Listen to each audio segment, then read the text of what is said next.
Kronish, who is a graduate student at SUNY ESF. He's going to be talking to us about the evaluation of fish assemblage response to the remediation on an urban lake. It's Onondaga Lake, for those of you that don't know. It's the urban lake. Yeah. The urban lake. Yeah. So, thank you all for coming. So, this is just a portion of my master's thesis. So, it's on Onondaga Lake and looking at the remediation effects, the effects of its remediation. So, the first question is, why do we care about the fish assemblage? Well, it's part of the larger aquatic community. We're all fisheries ecologists or some sort of fisheries people, so this is kind of why we're here. Fish are good indicators of environmental quality.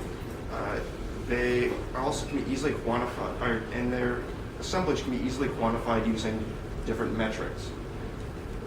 So it's also important to note that the fisheries assemblage is not just these large charismatic game fish.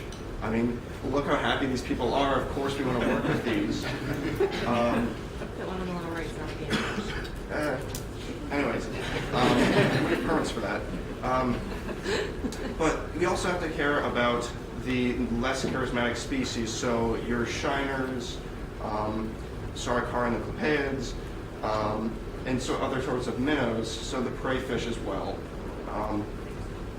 Because if nothing else, they can respond differently, and also they are often prey species for these larger things that we like to catch, and the public cares about too, I guess. So, do these aspects of the assemblage respond to large-scale remediation efforts? So, a great study system for this is Onondaga Lake, which is in Syracuse, New York. So it's part of the Oswego River watershed. It leads out into Lake Ontario, and it's not by chance that it's within the city limits of Syracuse. Syracuse itself grew up around Onondaga Lake for its natural salt supply and salt springs. So ever since the 1700s, the population around the area has been increasing, and the lake has been negatively impacted over the last 300 years. So even up until, just a kind of a brief snapshot of the long history of Onondaga Lake, not 100 years being brief. Even before 1900, there was a cold water fishery. It consisted of Atlantic salmon and some sort of Cisco-like fish. No one's really sure. They don't exist anymore. But since about 1900, there have been a lot of negative impacts on the lake as well. So the first one being the centralization of wastewater into Onondaga Lake. Before this, it was usually just backyard septic systems that would eventually leach into the lake. In 1920 was the first time it was directly collected and then treated and then directly put into the lake. In 1946 was another very significant year for pollution on Onondaga Lake. This is the first time that chemical manufacturing really came to the lake. Before this, it was salt production, and there was a lot of ionic waste in the lake as a result before this time. But in 1946 was the beginning of mercury loading. And between there and 1970, when the company responsible was mandated to stop polluting the lake, an average of 5 kilograms per day was allowed to seep into the lake. So over this time, it was something on the order of 75,000 kilograms of mercury that was lost into the lake. So 1989 is the beginning of this remediation period. This is when, one, Onondaga County was litigated against for exceeding wastewater outputs into the lake, and two, the chemical manufacturing company was held responsible for polluting the lake, and they were mandated to clean up the mercury. So ever since 1990, this remediation period. And there's two main efforts that are really notable. The first one would be in 2005, were significant upgrades to the wastewater treatment plant to reduce ammonia and phosphorus loading. There were upgrades before this, but these are really the larger ones. And between 2012 and 2016, there was a significant dredging and capping operation. So, what's dredging and capping? the contaminated sediments were physically removed and shipped off to a landfill, which is a whole other story, but to a landfill a couple miles away. And then that polluted sediment was then replaced with a cap of mostly sand, rock, and activated charcoal. So that only one replaced the missing sediment, and then two kept the remaining mercury from leaching up into the water table. So the top picture here is showing this booms from the dredging operation. The bottom is showing these excavators replacing the sediment. And so it was about a sixth of the lake's benthos was replaced during this capping and dredging operation. So I'm really interested in looking at the effects of this operation, this dredging and capping. So to look at that, we examined the fish assemblage between 2008 and 2018, so the kind of before, during, and a little bit of the after period of this. So what do?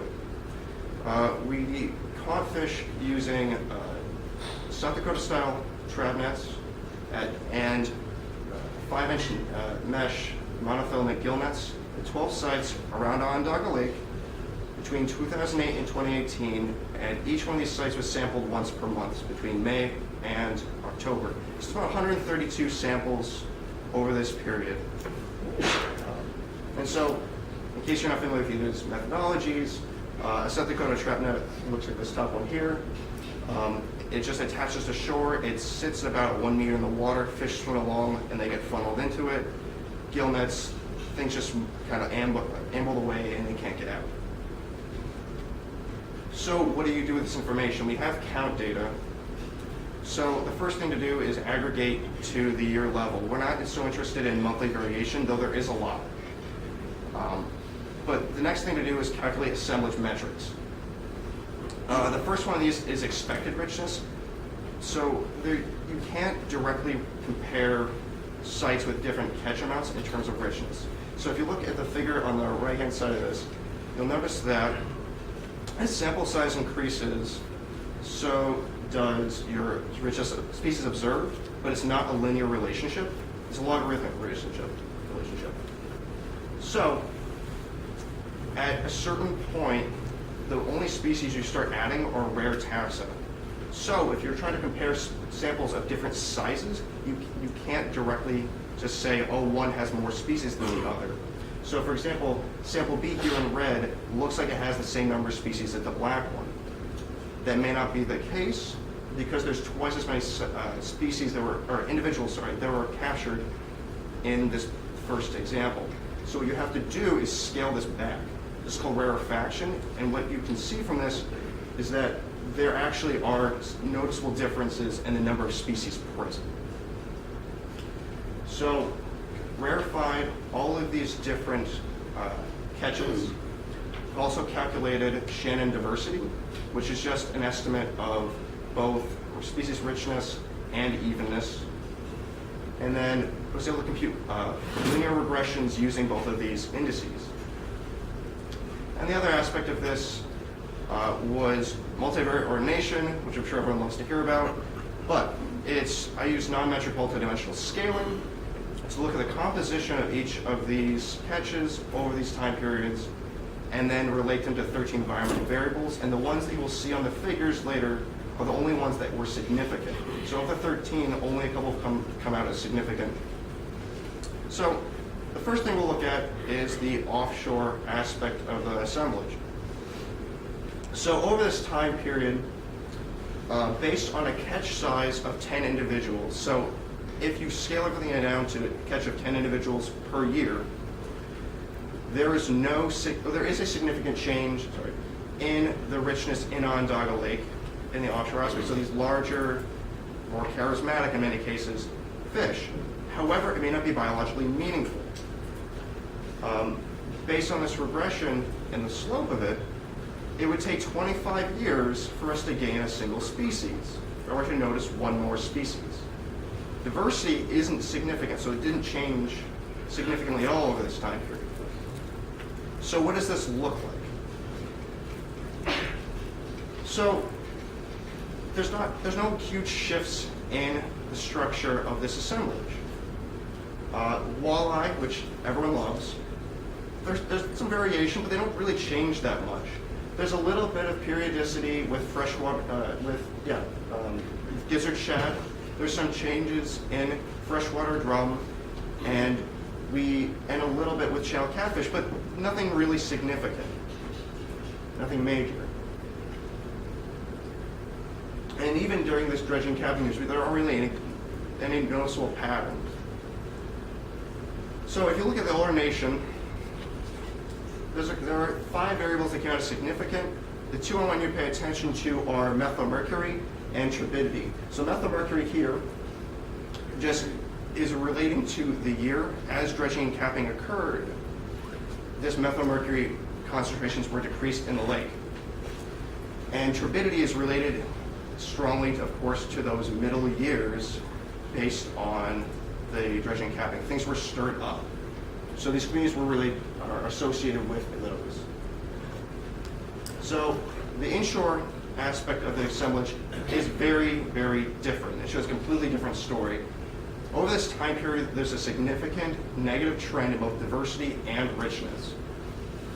And additionally, if you do a piecewise regression, looking at changes in the response over different periods of time, there are significant breakpoints in 2014 and 2013.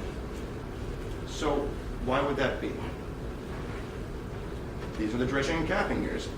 What we're seeing is that the diversity and richness are dropping precipitously in the middle of this period. What does that look like? There's a lot going on here, but we're going to focus on a couple of these different species. So during this capping and dredging period, bandy killifish, they just explode, they take off. They're habitat generalists.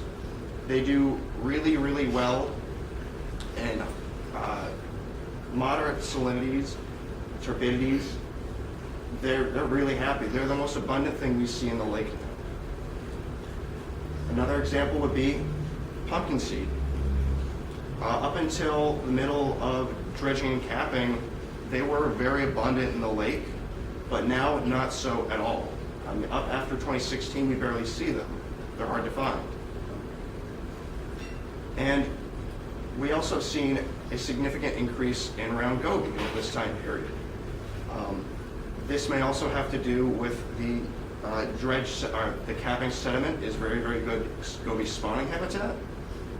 So they're really happy now. We get a lot of them, especially in 2017. So what comes out as significant in terms of environmental variables? Methylmercury, it drops out over time. This is good. And you can see that this relates to the different assemblage of the capping. And once again, turbidity comes out as significant.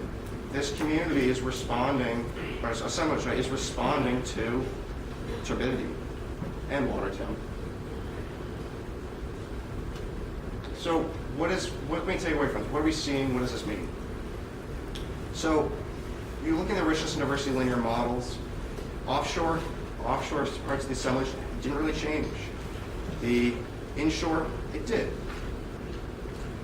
And the NMDS showed that they're related. Both of these assemblages were related to methylmercury and turbidity. So, what can you take away from this? There may be a lag time in response to remediation. So, if you sample directly following some sort of large capping dredging operation or some sort of habitat alteration, you may not be seeing the full effect. However, these negative trends, like we saw with the inshore, the nearshore assemblage, may be short-lived. We don't know. It's worth sampling for longer periods of time. This was just a brief snapshot 2 to 3 years after this effort ended. And then for remediation monitoring as a whole, the near and offshore aspects can, and in this case, do respond very differently. So just sampling target game species may not accurately portray the effects. of what has been done. And if you look and see that there may be positive trends that may be either short-lived or may confound other effects on the community. So with that, I'd like to thank our, not sponsors, but our collaborators, and many of our field crew over the last 2 years that I've had the pleasure of working with. So with that, I'll take any questions.